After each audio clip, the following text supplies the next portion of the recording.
जानिए यमराज क्या कहते हैं। नरक की वैतरणी नदी कैसी होती है और वहां पर किसे भेजा जाता है। दोस्तों, कहा जाता है कि नरक की वैतरणी नदी में खून बहता है और किनारों पर हड्डियों का ढेर लगा होता है, जिन्हें पापी लोगों को पार करना होता है। मान्यताओं के अनुसार मृत्यु के बाद जिनके परिजन विधिवत कर्मकांड करते हैं वे नदी से पार पाते हैं, बाकी आत्माएं इस नदी में डूब जाती हैं या फिर पार करने के लिए लगातार संघर्ष करती हैं। तो चलिए दोस्तों, आज इसको विस्तार से समझते हैं। दोस्तों, एक बार देवर्षि नारद यमलोक में यमराज से मिलने के लिए नारायण नारायण कहते हुए पधारे। देवर्षि को देखकर यमराज ने उनका स्वागत किया और पूछा, हे देवर्षि, आज यमलोक में आने का क्या प्रयोजन है? मैं आपकी किस प्रकार से सहायता कर सकता हूँ? तब देवर्षि नारद ने कहा, हे धर्मराज, आप तो न्याय के देवता हैं। मनुष्यों को उनके पाप और पुण्य कर्मों के आधार पर आप उन्हें स्वर्ग अथवा नरक में डालते हैं। इसीलिए आपको स्वर्ग और नरक के बारे में सब कुछ पता है। हे धर्मराज, आज मेरे मन में एक प्रश्न उठ रहा है। यदि आप मेरे इस प्रश्न का उत्तर देकर मुझे संतुष्ट करेंगे तो मेरे मन को बहुत शांति मिलेगी। फिर यमराज बोले, हे देवर्षि, आखिर तुम्हारे मन में कौन सा प्रश्न है? तब देवर्षि नारद ने कहा, हे धर्मराज, मेरा प्रश्न यह है कि नरक की वह कौन सी नदी है जिसमें पापी और पुण्य आत्माएं एक साथ गिरती हैं? वह नदी कैसी है? उस नदी का क्या नाम है? और मृत आत्माएं उस नदी को कैसे पार करती हैं? फिर यमराज बोले, हे देवर्षि, यह तुम्हारा प्रश्न बहुत ही महत्वपूर्ण है। जो भी व्यक्ति इस प्रश्न के उत्तर को समझकर इस पर्याप्त ज्ञान को अपने जीवन में उतार लेता है, उसे जीवन में सुख की प्राप्ति होती है। अब मैं तुम्हें इस प्रश्न का उत्तर एक छोटी सी कथा के माध्यम से देने वाला हूँ, इसलिए इस कथा को पूरे ध्यान से सुनना है। मित्रों, फिर यमराज कहने लगते हैं, हे देवर्षि, यमलोक के मार्ग में जो नदी पड़ती है उसे वैतरणी कहा गया है। यह नदी अगाध, दुस्तर और देखने मात्र से ही पापी मनुष्य को महाभयभीत करने वाली है। इस नदी में मांस, रक्त, पीप आदि से युक्त जल बहता रहता है। मांस और कीचड़ से व्याप्त इस नदी से अत्यंत दुर्गंध आने लगती है, जिसे पार करना पापी मनुष्यों के लिए बहुत कठिन होता है। तथा यह नदी भयंकर नुकीले दांतों वाले जीव जंतुओं से व्याप्त है। फिर यमराज देवर्षि नारद को अपने साथ लेकर वैतरणी नदी की ओर प्रस्थान करते हैं और यमराज कहते हैं, देखिए देवर्षि, वैतरणी नदी में पापी आत्माएं यमदूतों के द्वारा गिराई जा रही है। पापी मनुष्य इस नदी को देखकर भयभीत हो जाते हैं और थर थर कांपने लगते हैं। जब पापी मनुष्य नदी के तट पर आकर खड़ा हो जाता है तो उसे देखकर वह वैतरणी नदी खोलने लगती है। उसका पानी उबलने लगता है, जिसे देखकर पापी उस नदी में उतरने से डरने लगता है। तब मेरे दूत उस पापी को धक्के मारकर नदी में गिरा देते हैं, जिससे उस पापी के नदी में गिरते ही नदी के पात्र में नदी का जल तुरंत खोलने लगता है, जिससे उस पापी को असहनीय वेदना होने लगती है। उसका अंग अंग जलने लगता है। वह जोर जोर से चीखने चिल्लाने लगता है, किंतु किसी को भी उन पर दया नहीं आती। दोस्तों, वैतरणी नदी का जल कीटाणुओं से तथा अनेक हिंसक एवं मांस भक्षक जलचर से वह महानदी भरी हुई है। दोस्तों, फिर यमराज कहते हैं, हे देवर्षि, पृथ्वी पर प्रलय के अंत में जैसे 12 सूर्य आकाश में एक साथ दिखाई पड़ते हैं, ठीक उसी प्रकार से नरक में भी 12 सूर्य आकाश से उस नदी को तपा रहते हैं, जिससे नदी का पानी उबलने लगता है। उस महाभयंकर नदी में गिरने वाले पापी मनुष्य दर्द से चिल्लाते हुए करुण विलाप करने लगते हैं। उनके मुख से बार बार अपने परिवार के लोगों का नाम पुकारा जाता है, किंतु उनकी मदद के लिए वहां कोई नहीं आता है। दुष्ट और पापी लोगों की गति ऐसी ही होती है। वे सभी पापी मनुष्य वैतरणी नदी में इधर उधर भागने लगते हैं। ऊपर से तपते हुए 12 सूर्य की गर्मी से वे जलने लगते हैं। तो फिर वे नदी में डुबकी लगाते हैं, लेकिन नदी का पानी भी उनके शरीर को शांति नहीं देता है। वे उस गर्म जल में भी तड़पते रहते हैं। इतनी पीड़ा सहन करके वे अपने पाप कर्मों को याद करके दुखी होने लगते हैं।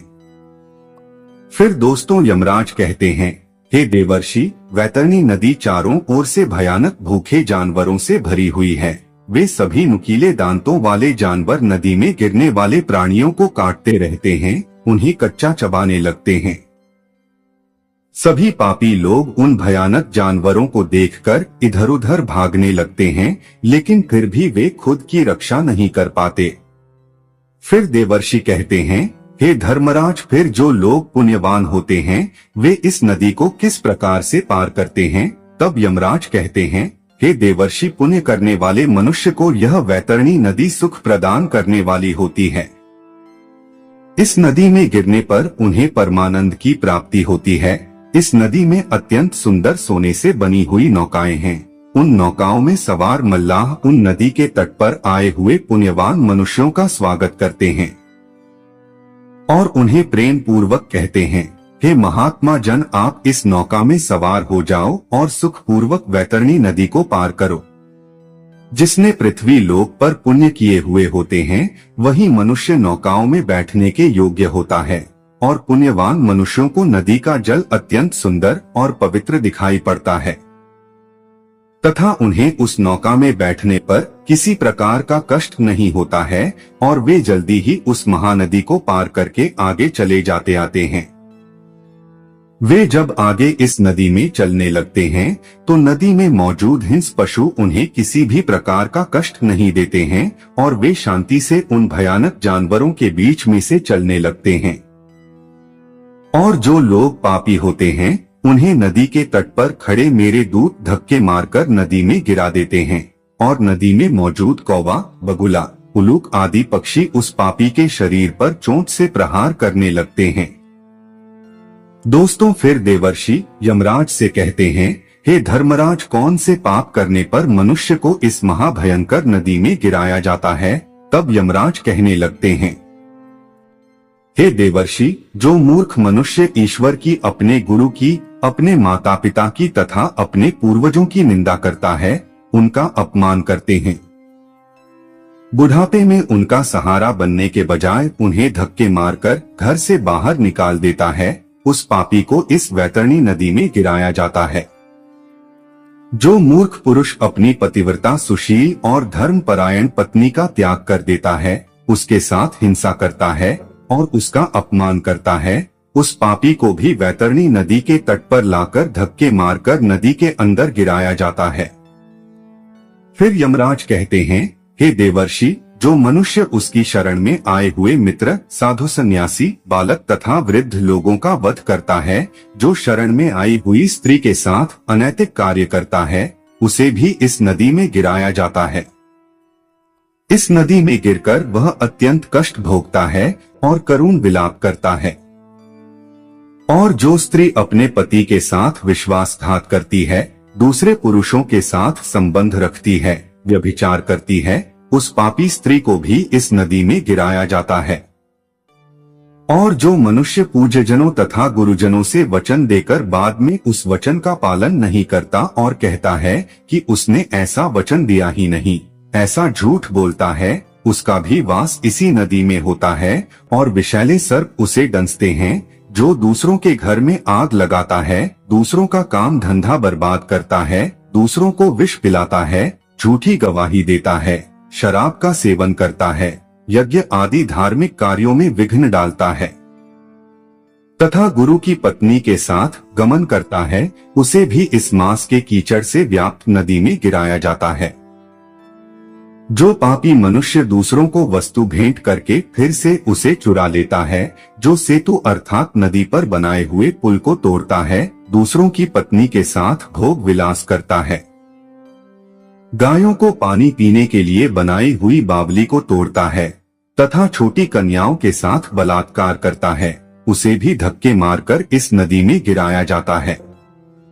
और नदी में स्थित जानवर उसका मांस नोच नोच कर खाने लगते हैं। जो भी मनुष्य कभी दान नहीं करता है और दान देकर बाद में पश्चाताप करता है, मांस का भक्षण करता है, गायों को मारता है, वह भी इसी नदी में गिरता है। साथ ही अहंकारी दूसरों की झूठी प्रशंसा करने वाला, गर्भपात करने वाला भी इसी नदी में गिराया जाता है। दोस्तों, फिर इतना सुनकर देवर्षि नारद आश्चर्यचकित हो जाते हैं और यमराज से कहते हैं, हे धर्मराज, इस महाभयंकर नदी का वर्णन सुनकर तो मेरे रोंगटे खड़े हो गए हैं। किंतु हे धर्मराज, मैंने सुना है कि नरक में एक और नदी भी है जो बहुत ही सुंदर और पवित्र है, कृपया आप उसका भी वर्णन करें। तब धर्मराज कहते हैं, हे देवर्षि, इस वैतरणी नदी को पार करने के लिए मनुष्य को 17 दिन का समय लगता है और वह 18वें दिन मेरे नगर में पहुंचता है, जिसे यमपुरी कहा जाता है। इस नगर के पास पुष्पभद्रा नाम की नदी प्रवाहित होती है। अब मैं आपको इस नदी का भी वर्णन सुनाता हूँ। फिर यमराज कहते हैं, पुष्पभद्रा नाम की जो नदी है उसका जल अत्यंत शीतल और सौम्य होता है। जब सभी आत्माएं इस नदी के तट पर आती हैं, तो वे उस शुद्ध और पवित्र जल का पान करते हैं और आगे बढ़ते हैं। और नदी के चारों ओर अत्यंत सुंदर वृक्ष और फूलों से सजे हुए पौधे होते हैं। पुण्य आत्माओं के ऊपर फूलों की वर्षा होती है और वे आनंद पूर्वक उस नदी में विहार करते हैं।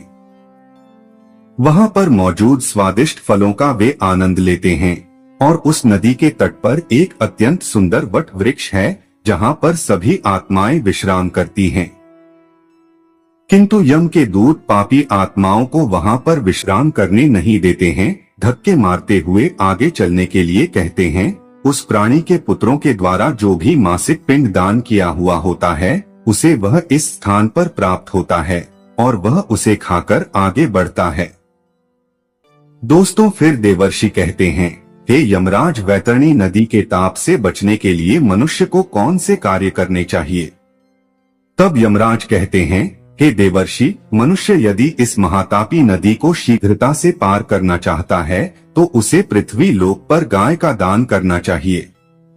लाल अथवा काले रंग की शुभ लक्षणों वाली गाय का नाम वैतरणी रखना चाहिए और उस गाय का दान करना चाहिए। जो मनुष्य पृथ्वी लोक पर गाय का दान करता है, वह यमलोक में गाय की पूंछ पकड़कर वैतरणी नदी को पार कर लेता है।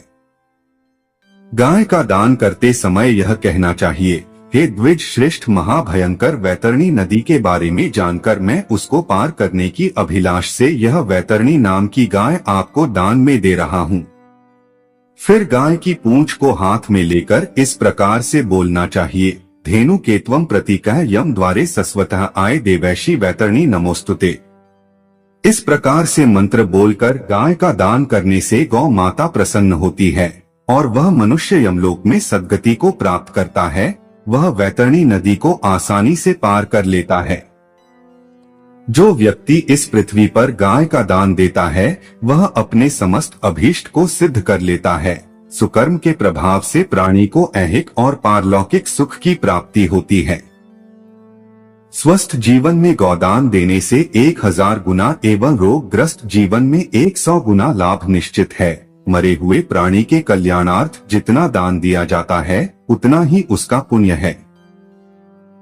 मनुष्य को अपने हाथ से ही दान देना चाहिए। मृत्यु होने के बाद कौन किसके लिए दान देगा? दान धर्म से रहित पूर्वक जीवन जीने से क्या लाभ? इस नश्वर शरीर से स्थिर कर्म करना चाहिए।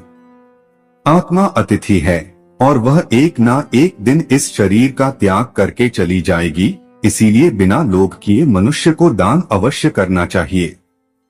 तो दोस्तों, इस प्रकार से यमराज ने देवर्षि नारद को यमलोक की वैतरणी नदी का वर्णन किया है। तो दोस्तों, मैं आशा करता हूँ कि आपको ये जानकारी अच्छी लगी होगी और यदि तो चैनल को सब्सक्राइब कर वीडियो को लाइक एवं शेयर जरूर करें ताकि हर वीडियो आपको मिल सके। साथ ही कमेंट बॉक्स में हर हर महादेव जरूर लिखें। धन्यवाद।